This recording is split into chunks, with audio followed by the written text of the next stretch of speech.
Happy Friday, Bucs fans. Hope your weekend is off to a good start. You're watching Bucs Breakdown by Chat Sports. My name is Reed Barkus. Wherever you're watching, whenever you're watching, thank you so much. I hope you're having a great day. On today's show, we're going to be talking about what the draft analysts are saying about the Buccaneers and who they could be drafting with the number 15 overall pick.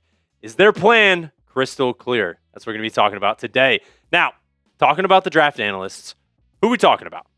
These are some pretty big guys, right? Daniel Jeremiah from NFL.com.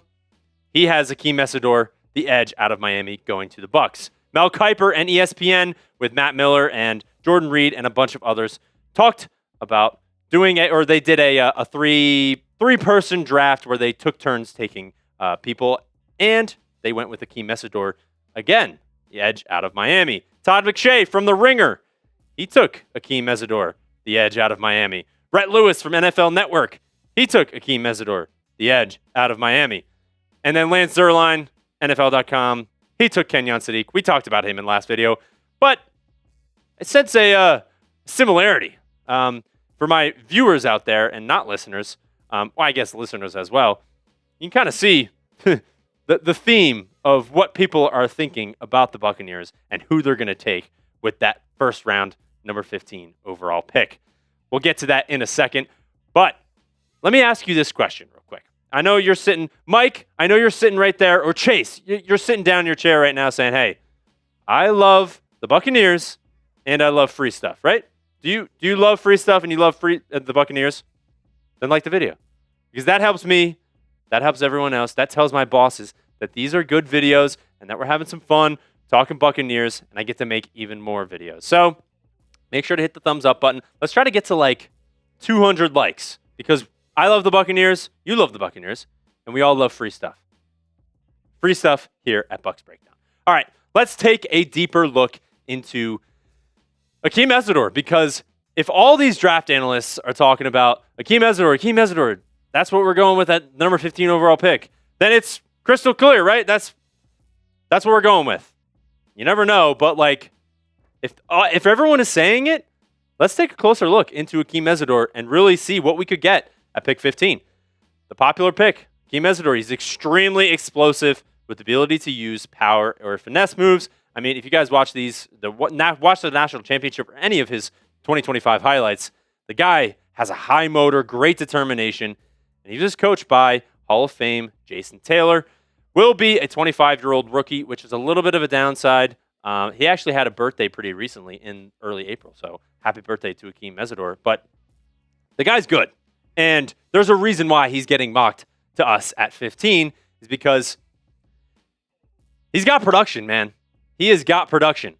12.5 sacks last year, and I think that's a big thing that I'm looking for in terms of who we're going to draft with our first-round pick, because if it's going to be defense, I want a guy who has experience, and he has experience. 63 tackles, 17.5 tackles for loss, likes to stop the run, but I think what we talk about in terms of edge rusher and outside linebacker, he's very versatile in terms of how he can move around the field. He can stop the run. He can pass rush. I've seen him drop back into coverage a little bit. So when you're running that 3-4 defense, you need a guy who can, he is a pass rusher, and that's what we're looking for, and sack production.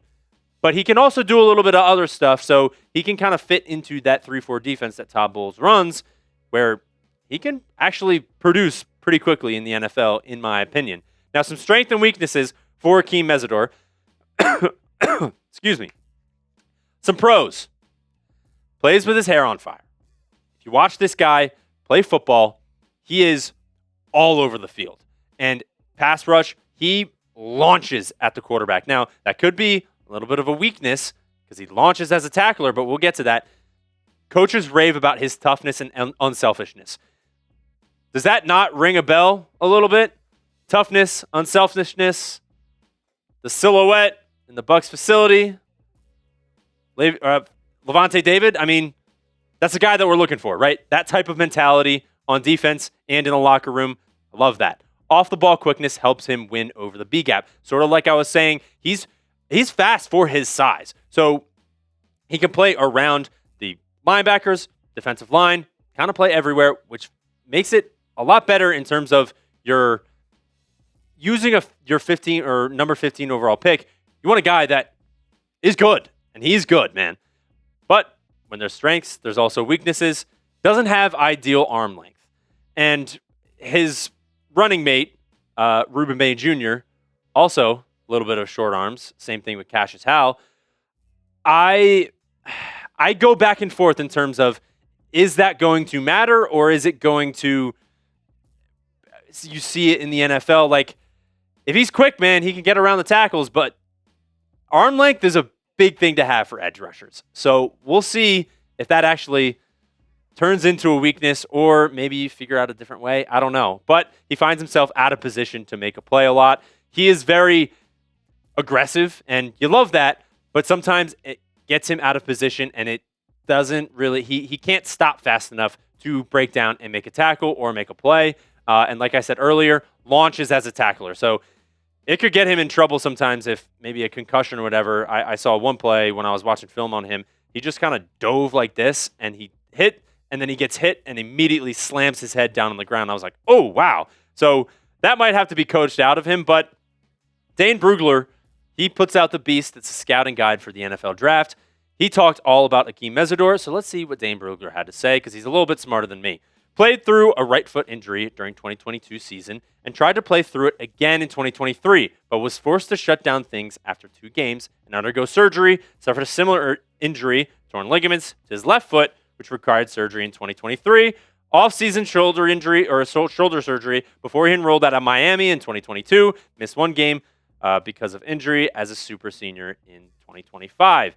So a little bit of injury history. We know that both feet kind of scares me a little bit, but regardless, he has a ton of collegiate experience. And I like that because, like I was saying earlier, I want a guy who can produce right away. That's what we're looking for. I don't want a developmental guy. That's not what you use your first-round pick for.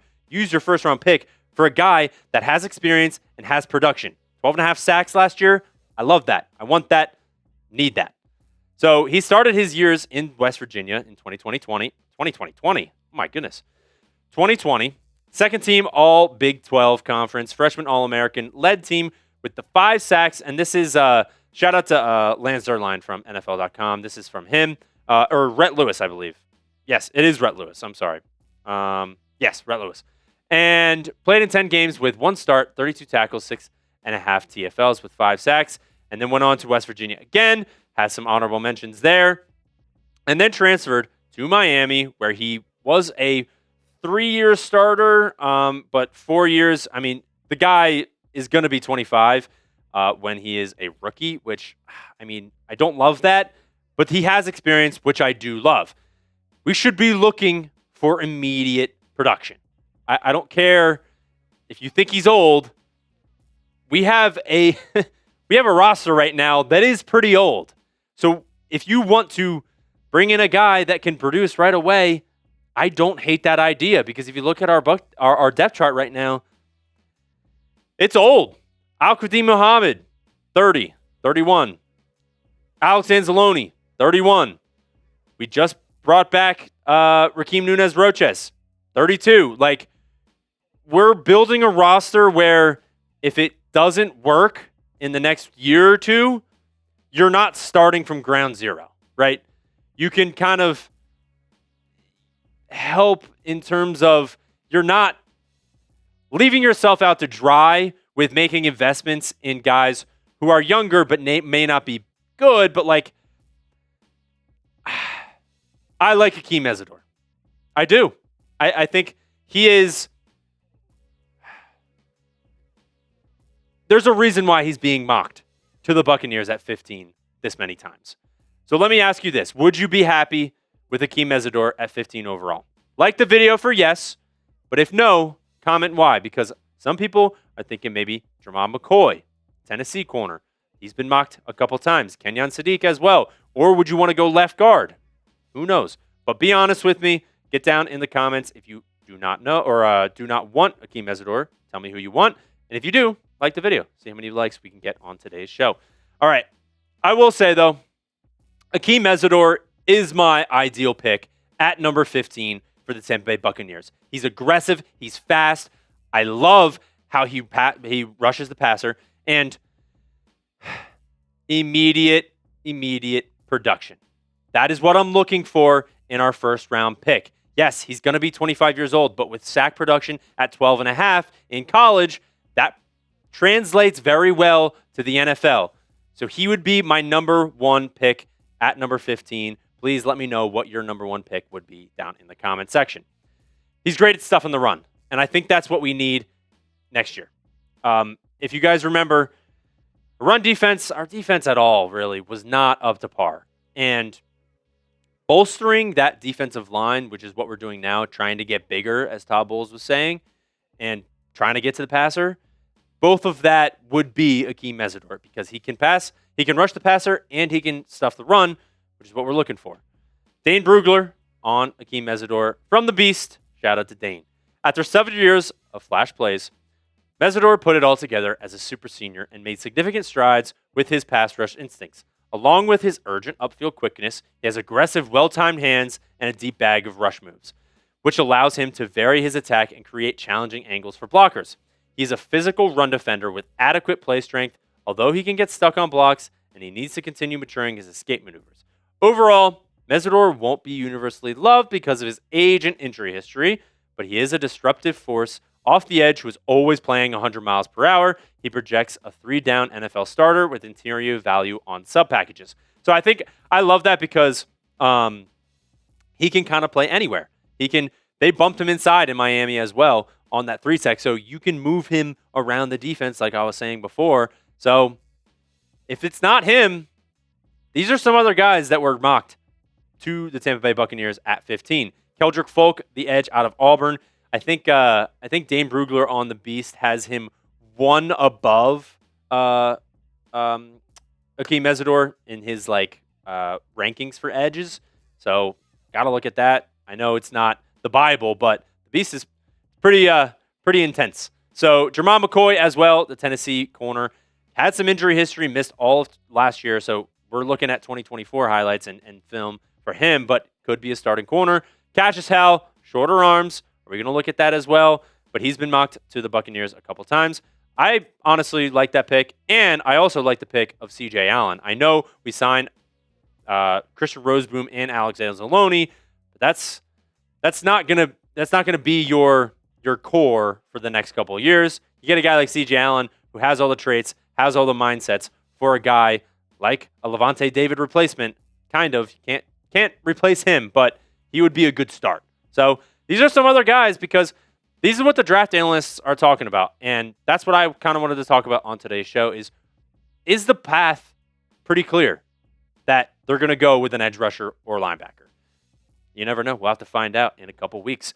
Some recent free agent signings that I just kind of wanted to update you guys on. These happened yesterday. Kamon Hall and Chase Lucas happened yesterday.